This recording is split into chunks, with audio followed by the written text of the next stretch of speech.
அந்த சூழல் பார்த்துட்டோம். அந்த நிர்வாகம் எப்படி ஒரு நிர்வாகம்னா என்னன்னு பார்த்துட்டோம். மக்கால என்ன மாதிரி ஒரு செட்டப் இருந்ததுங்கிறது பார்த்துட்டோம். அப்போ ரசூல்லாவுடைய வாழ்க்கையின் ஒரு 6 காலகட்டம் புரியுதா? Level 1, level 2, level 3, level 4, level 5. அப்போ குரான்ல எந்த வசனத்தை பார்க்கும்போது அந்த எந்த லெவலுக்கான அந்த வசனம்னு புரிஞ்சுக்கணும்.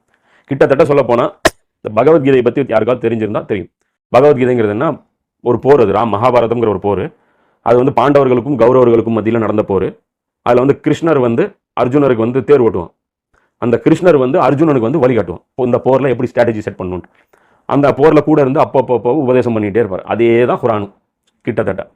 அல்லாஹ் வந்து ரசூலாவுக்கு ஒரு கையில் வேலை கொடுத்தான். ரசூலா கொடுத்த வேலை என்ன அப்படின்னு பார்த்தா, அந்த வேலையை புரிஞ்சுக்கிட்டால் நமக்கு குரான் புரிய ஆரம்பிச்சிடும். ரசூலா அல்லாஹ் கொடுத்த வேலை என்னன்னா, இந்த அரசாங்கங்கள் அதிகமாக வரி வசூல் பண்ணுது. எது? பாரசீகமும் ரோமாபுரியும் மக்களை சுரண்டி சாப்பிடுது, மக்களுடைய காசை கொள்ளையடிக்குது, மக்களை அடிமைகளாக நடத்துது. இந்த 2 அரசாங்கத்தையும் நீக்கிட்டு நான் சொல்கிறேம்மா, நான் அப்போ ஒரு ஐடியா சொல்கிறேன், அது மாதிரி அரசாங்கத்தை ஏற்படுத்தி அந்த மக்களுக்கு நிம்மதியான ஒரு வாழ்க்கையை ஏற்படுத்தி கொடு அப்படிங்கிறத ரசூலா அல்லாஹ் கொடுத்த டாஸ்க். இது எங்கேருந்து ரசூலா ஆரம்பிச்சிருக்கணும்? நேராக ரோமாபுரிக்கு போய் அங்கேயே பிரச்சாரம் பண்ணி ஆரம்பிச்சிருந்தா என்ன இருக்கும்? எடுத்தவொடனே ரசூலாவை போட்டிருப்பாங்க, மேட்ரு முடிஞ்சிருக்கும். அதுதான் இதுக்கு முன்னாடி அல்லாஹ் அதெல்லாம் பண்ணி பார்த்துட்டான். அங்கே இருந்து ட்ரை பண்ணவங்கலாம் யாரு?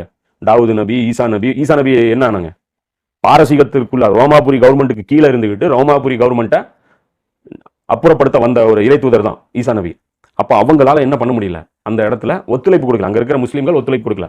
ஏன்னா அந்த அரசாங்கம் இப்போ இங்கே வந்து பிலாலுக்கு வந்து சுடுமணல் கிடைச்சதுன்னா பாரசீகத்தில் அங்கே போய் தாவா ஸ்டார்ட் பண்ணால் என்ன அடி விழுவும்?